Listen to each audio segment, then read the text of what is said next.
എല്ലാവർക്കും നമസ്കാരം. ഇപ്പോൾ അത് ഞാൻ നിൽക്കുന്നത് ഇവിടെ ദേശം വെങ്ങോലംകുന്നിലുള്ള കാർത്തു ചേച്ചിയുടെ വീട്ടിലാട്ടോ. ചേച്ചിയുടെ ഒരു പശു വളർത്തൽ നമ്മൾ ഒരു 3 വർഷം മുമ്പ്, ഏകദേശം 3 വർഷം മുമ്പ് ഒരു തവണ ചെയ്തിരുന്നു. പക്ഷേ ഇപ്പോൾ കാർത്തു ചേച്ചിയുടെ ഈ പശു വളർത്തലിലുള്ള മാറ്റങ്ങൾ എന്തൊക്കെയാണെന്ന് നമ്മൾ കാണാൻ പോകുന്നത്. ഇവിടെ കാർത്തു ചേച്ചിയുണ്ട്, നമുക്ക് ചേച്ചിയോടൊന്ന് ചോദിക്കാം. നമസ്കാരം കാർത്തു ചേച്ചി. നമസ്കാരം.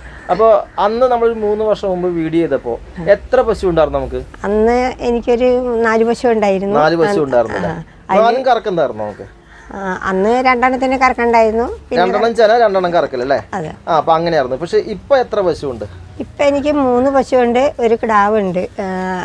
3 പശു കിടാവും. അതിൽ എത്ര എണ്ണം കറക്കണം നമുക്ക്? 3 എണ്ണം കറക്കണോ? അല്ലല്ല, ഒരെണ്ണത്തിന് മാത്രം. അതിപ്പോ വാങ്ങിച്ചിട്ട് ഒരു 3 മാസം ആവണേ ഉള്ളൂ. ഇതാണോ വാങ്ങിച്ച പശു? അതെ അതെ. ഇത് എത്ര രൂപയ്ക്ക് നമ്മൾ വാങ്ങിച്ചു? ഇത് 60,000 രൂപയ്ക്ക് വാങ്ങിച്ചതാ. 60,000 രൂപയ്ക്ക്. 10 ലിറ്റർ പാലുണ്ടോ? 10 ലിറ്റർ ഒന്നുമില്ല. അവര് 10 ലിറ്റർ എന്ന് പറഞ്ഞ് കൊണ്ടുവന്നിട്ട് ഇവിടെ വന്നപ്പോ അതിന്റെ പകുതി തന്നെ കിട്ടാൻ ബുദ്ധിമുട്ടാണ്. അപ്പൊ ആദ്യം അവര് പറഞ്ഞ് തൊഴുത്ത് മാറി, അല്ലെങ്കിൽ പ്രശ്നമുണ്ട്. പിന്നെ പറഞ്ഞു ഇപ്പൊ നല്ല വേനലാണ്, ചൂടിന്റെ ഒരു പ്രശ്നം ഉണ്ടാവും, അങ്ങനെയൊക്കെ പറഞ്ഞു. പ്രശ്നങ്ങൾ വേനലിന്റെ ചൂടിന്റെ പ്രശ്നം പറഞ്ഞു. പിന്നെ തൊഴുത്ത് മാറുമ്പോ ഇത് രണ്ടും ഇപ്പൊ 6 മാസമായില്ല വാങ്ങിച്ചിട്ട്? 3 മാസം കഴിഞ്ഞു. 3 മാസം കൊണ്ടൊക്കെ മാറ്റിയെടുക്കാവുന്നുള്ളൂ. പിന്നെ പക്ഷെ എന്താന്നറിയാൻ പാടില്ല. ഇപ്പൊ ഞങ്ങൾ വീട് പണിതപ്പോ തൊഴുത്തിന് പൊതുവെ അങ്ങനെ ഒരു വിശ്വാസം ഉണ്ടല്ലോ. ആ വിശ്വാസത്തിന്റെ ഇതില് തൊഴുത്തിന്റെ സ്ഥാനം തെറ്റി കിടക്കണ ആരോട് പശുക്കൾക്ക് ഭയങ്കര ബുദ്ധിമുട്ട്. ഇത് ഈ കറവയ്ക്ക് പാലുൽപാദനത്തിനൊക്കെ ബുദ്ധിമുട്ടുണ്ടെന്ന് പറയുന്നു. പക്ഷെ അത് ഞങ്ങൾ ഇതുവരെയിട്ട് അതിന് പക്ഷെ സ്ഥാനം കണ്ടാണ് ഞങ്ങൾ ആദ്യം തൊഴുത്തൊക്കെ ഉണ്ടാക്കിയത്. എന്താ മോന്റെ പേര്? അധികേഷ്. Okay, very good. ഞാൻ ചോദിക്കട്ടെ, ഈ തൊഴുത്തിൽ ഇപ്പൊ നമുക്ക് എത്ര പശു നിർത്താൻ പറ്റും? ഈ തൊഴുത്തിൽ ഇപ്പൊ ഒരു 5-6 പശുവിനെ നിർത്താൻ സാധിക്കും. അവിടെ ഒരു 4 എണ്ണം, ഇവിടെ ഒരു 3 എണ്ണം നിർത്താലോ അല്ലെ? 3 എണ്ണം കഷ്ടിച്ച് നിർത്താം അല്ലെ? അപ്പൊ നമുക്ക് ആകെ ഉള്ളത് ഇപ്പൊ 3 പശുവും ഒരു കിടാവും മാത്രം. കിടാവുന്ന ഈ കിടാവണോ അതോ ഇതാണ് ഇത് പശുക്കിടാവാണ്? പശുക്കിടാവാണല്ലേ. ശരി ചേച്ചി, അപ്പൊ നമുക്കിപ്പോ എന്തോരം ലിറ്റർ പാല് കിട്ടുന്നുണ്ട്? ഒരു 4-5 ലിറ്റർ പാലായാലും കൂടുതൽ കിട്ടണില്ല. ഒരു നേരം കാലത്ത് 5 ലിറ്റർ, ഉച്ച കഴിഞ്ഞിട്ട് ഒരു 2.5 ലിറ്റർ. പിന്നെ ഇത് കറക്റ്റായിട്ട് എങ്ങനെ പശു കിടാവിനെ കെട്ടിയിട്ടുള്ള ഇതൊന്നുമില്ല. അപ്പൊ അതിൻ്റെതായ ഒരു നമ്മളിവിടെ കിടാവിനെ വളർത്തിയെടുക്കുകയാണോ അതോ പശു വാങ്ങുകയാണോ നമ്മൾ ചെയ്യുന്നത്? ഞാൻ കിടാവിനെ വളർത്തിയെടുത്ത് അങ്ങനെ ഇതും ചെയ്യുന്നുണ്ട്. അങ്ങനെയാണ് ഇത്രയും നാളും ചെയ്തിരുന്നത്. ഇപ്പൊ താൽക്കാലികമായിട്ടാണ് ഈ 3 വർഷത്തിനടുക്ക് ഇതിനെ വാങ്ങിച്ച് മറ്റേ 2 പശുക്കളെ വാങ്ങിച്ചത്. നമ്മുടെ നാട്ടിൽ നിന്ന് വാങ്ങിച്ചാണോ? അതെ, ഇത് അങ്കമാലിന്ന് വാങ്ങിച്ചാണ്. പക്ഷെ കാണുന്ന ആ ഒരു വലിപ്പം മാത്രമേ ഉള്ളൂ. ആ വലിപ്പം മാത്രമേ ഉള്ളൂ. പാലുൽപാദനം വളരെ കുറവാണ്. തീറ്റ കാലിത്തീറ്റ കൊടുക്കണേ. എത്ര കിലോ കൊടുക്കും? ഒരു ദിവസം ഒരു 4 കിലോ എടുത്തോളം കൊടുക്കും, 2 നേരം വെച്ചിട്ട്. പിന്നെ അതുകൂടാതെ സമ്മിശ്രമായിട്ട് വേറെ അതിന്റെ കൂടെ തവിടുകൾ, പിന്നെ കഞ്ഞിവെള്ളം, ചോറ്, അങ്ങനെയൊക്കെ അത് കഴിക്കുന്നത് അനുസരിച്ചിട്ട് കൊടുക്കും. പിന്നെ കഞ്ഞിവെള്ളം എന്ന് പറയുന്നത് നമ്മൾ അടുത്ത വീടുകളിൽ നിന്ന് എടുക്കുന്നുണ്ടോ? അടുത്ത വീടുകളിൽ നിന്ന് അങ്ങനെയൊന്നും പോയി എടുക്കണില്ല. നമ്മുടെ വീട്ടിലെ കഞ്ഞിവെള്ളം അല്ലേ? പാലുൽപാദനം കുറഞ്ഞുകൊണ്ട് ഞാൻ ചോദിച്ചോട്ടെ, വീടുകളിലാണോ അതോ കൊടുക്കണോ അതോ നമ്മുടെ? അല്ല, ഡയറിയിലാണല്ലേ?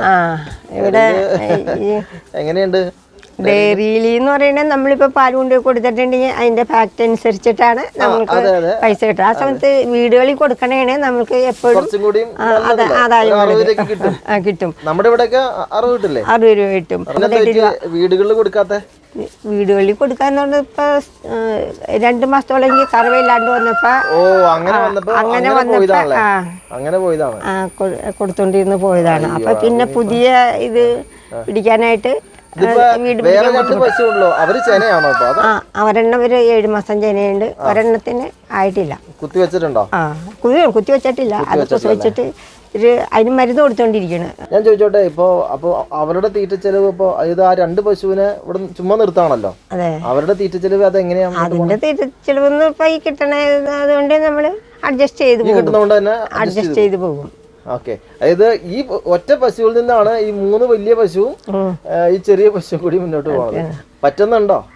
പക്ഷേ നമ്മൾ അങ്ങനെ ഇത് നമ്മൾ തുടർച്ചയായിട്ട് ഇങ്ങനെ ചെയ്തുകൊണ്ടിരിക്കണ കാരണം കൊണ്ട് അറിയുന്നില്ല. പിന്നെ നമ്മൾ ഒരെണ്ണത്തിന് ഇപ്പൊ അത് പ്രസവിച്ചിട്ടില്ല എന്ന് പറഞ്ഞുകൊണ്ട് അതിന് തീറ്റ കൊടുക്കാണ്ടിരിക്കാൻ പറ്റൂല. അപ്പൊ അത് പ്രസവിക്കുന്നവരെ നമ്മളിങ്ങനെ അല്ല കണ്ടിന്യൂ ചെയ്തു പോകും. നമ്മളപ്പോ അങ്ങനെ പരമാവധി അതിന് ട്രൈ ചെയ്യുക, ഇത് പ്രസവിപ്പിക്കാൻ വേണ്ടിയുള്ള നാടൻ ക്രോസ് ആണ് ഞാൻ വളർത്തിക്കൊണ്ടിരുന്നത്. എന്നാലും 5-6 ലിറ്റർ പാല് കിട്ടും, വലിയ ബുദ്ധിമുട്ടൊന്നുമില്ല. അതിനെ രാവിലെ അഴിച്ചിട്ട് കഴിഞ്ഞിട്ടുണ്ടെങ്കിൽ അത് തിന്നുകൊണ്ട് വൈകുന്നേരം ആകുമ്പോഴത്തേന് അടുത്തുള്ള പറമ്പുകളിലേക്കാണ് അടുത്തുള്ള പറമ്പുകളിൽ പാടത്തേക്ക് തീറ്റ ചെലവും കുറയും, യാതൊരു കുഴപ്പവുമില്ല. രോഗങ്ങളും വളരെ കുറവാ. നടന്ന് തിന്നുകൊണ്ട് അവർക്ക് ആരോഗ്യം അതന്നെ. അങ്ങനെ ഇവർക്ക് ആകുമ്പോ ഈ പുറത്തുനിന്ന് വാങ്ങിക്കുന്നതാകുമ്പോ നമുക്ക് പ്രശ്നമാണ്. ഈ പുറത്തുനിന്ന് വാങ്ങിച്ചോണ്ട് ആളെ നമ്മൾ വിടാത്തെ ഇത് പുറത്തേക്ക് ഇറങ്ങണില്ല.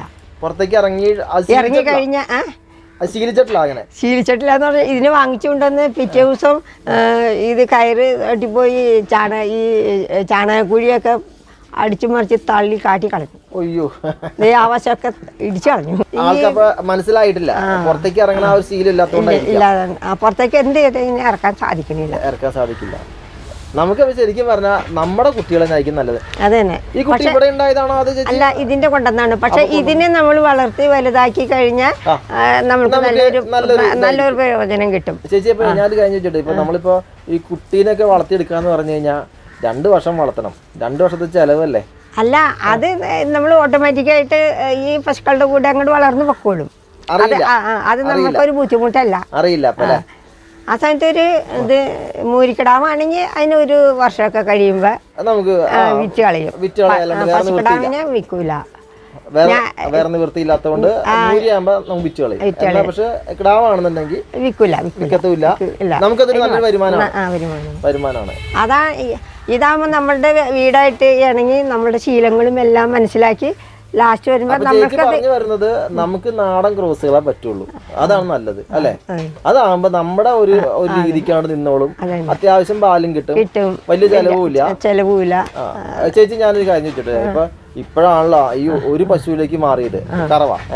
എന്നാ നമുക്ക് ഒരു 2-3 പശു ഉണ്ടെങ്കിൽ നമുക്ക് ഒരു മാസം എന്ത് ഒരു വരുമാനം കിട്ടും ചേച്ചി? അതായത് ഇപ്പൊ ചേച്ചി പറഞ്ഞ രീതിയില് ആ ഒരു നാടൻ ക്രോസ് ഒക്കെ ആകുമ്പോൾ ഒരു 6 ലിറ്റർ കാലത്തും ഒരു 3-4 ലിറ്റർ വൈകിട്ടും 6-4-10 ലിറ്റർ മൊത്തം കാലത്തും വൈകുന്നേരം കൂടി 10 ലിറ്റർ മാക്സിമം കിട്ടുമ്പോൾ നമ്മുടെ കുടുംബ ചെലവും കഴിയും. പിന്നെ എല്ലാ കാര്യങ്ങളും പിള്ളേരുടെ പഠിത്തം അങ്ങനെയൊക്കെ ഉള്ള കാര്യങ്ങളൊക്കെ നമുക്ക് അഡ്ജസ്റ്റ് ചെയ്ത് കൊണ്ടുപോകാൻ സാധിക്കും. അപ്പൊ ഒരു 3 പശു, ഒരു നാടൻ ക്രോസ് 3 പശു ഉണ്ടെങ്കിൽ ഒരു വീട്ടമ്മ പറയാണ്, എന്താ പറയാ, അത്യാവശ്യ കാര്യങ്ങളും കുട്ടികളുടെ വിദ്യാഭ്യാസം പിന്നെ മറ്റുള്ള അല്ലറ ചില്ലറ ചെലവുകളൊക്കെ എല്ലാം നടന്നു. അതും പുറത്തുനിന്ന് വാങ്ങിക്കാതെ തന്നെ. പിന്നെ ഒരു അബദ്ധം മറ്റുമ്പോഴാണ്, അതായത് നമുക്ക് അവസാനം ചെന പിടിക്കാന്ന് വരുമ്പോ കൊടുക്കുമ്പോഴാണ് നമുക്ക് പണി കിട്ടുന്നത്. ഞാൻ കഴിഞ്ഞ ദിവസം ഇതിൽ പോയപ്പോ ചാണകം ഉണക്കുന്നുണ്ടായിരുന്നു. ചാണകം ഇപ്പൊ പച്ച ചാണകം കൊണ്ടുപോകാൻ ആരുമില്ല. അത് കാരണം കൊണ്ട് ഞാൻ ചാണകം ഉണക്കിയിട്ട് ഒരു 50 കിലോന്റെ ചാക്കിന് 250 രൂപയായിട്ട് കൊടുക്കണം. അതൊരു വരുമാന മാർഗം തന്നെയാണ്. വിലയാണ്, ആരും വന്ന് വാങ്ങിക്കുന്നതാണ്. എന്നാലും എനിക്ക് തോന്നുന്ന ഒരു ജൂലൈ ഓഗസ്റ്റ് ഒക്കെ ആകുമ്പോഴേക്കും ആളുകളുടെ എണ്ണം കൂടും, അതായത് ആവശ്യക്കാരുടെ എണ്ണം കൂടും. ആ സമയത്താണ്, കാരണം ഈ മഴ അടപിടിക്കുമ്പോ ഇത് വേണമല്ലോ, അത്യാവശ്യമാണല്ലോ. അപ്പൊ എന്തായാലും ചാണകത്തിന്റെ ഒരു സെയിൽ നടക്കണ്ട്. ഞാൻ അത് ഉണക്കി പാക്ക് ചെയ്ത് കൊടുക്കാം. മഴക്കാലത്ത് എന്തോരം വിൽക്കാൻ പറ്റുന്നുണ്ട്? മഴക്കാലത്താണോ വേനക്കാണോ വിൽക്കണേ? വേനക്കാണ് വിൽക്കണേ. അല്ല, വേനക്ക് അട്ടിയിട്ട് വെച്ചിട്ട് മഴക്കാലത്ത് അങ്ങനെയൊന്നുമില്ല. എന്റെ സൗകര്യം അനുസരിച്ചിട്ട് ആവശ്യക്കാര് ചോദിക്കുന്നവർക്ക് 10-50 ചാക്ക് വിൽക്കാൻ പറ്റുമോ? അതൊന്നുമില്ല. അത് ഉണക്കാനുള്ള ബുദ്ധിമുട്ടുണ്ട്. 3-4 പശുക്കളുണ്ടല്ലോ, നമുക്ക് ചാണകമുണ്ട്, പക്ഷെ ഉണക്കാനുള്ള ബുദ്ധിമുട്ടല്ലേ? അപ്പൊ ചേച്ചിയുടെ ഈ പശു വളർത്തൽ വീണ്ടും ഞങ്ങൾക്ക് കാണാൻ ഇടയാക്കിയതിന് നന്ദി. അപ്പൊ ചേച്ചിയുടെ പശു വളർത്തൽ ഇനിയും നന്നായിട്ട് മുന്നോട്ട് പോട്ടെ. ചേച്ചിയുടെ ആഗ്രഹം പോലെ തന്നെ നാടൻ ക്രോസ് ഇനങ്ങൾ ഒരു 4-5 എണ്ണം വരട്ടെ, നല്ല രീതിയിൽ പാലുൽപാദനം ഉണ്ടാവട്ടെ. അപ്പോൾ എല്ലാവിധ അനുഗ്രഹങ്ങളും ഉണ്ടാവട്ടെ കേട്ടോ. ശരി, താങ്ക് യു കേട്ടോ. Thank you.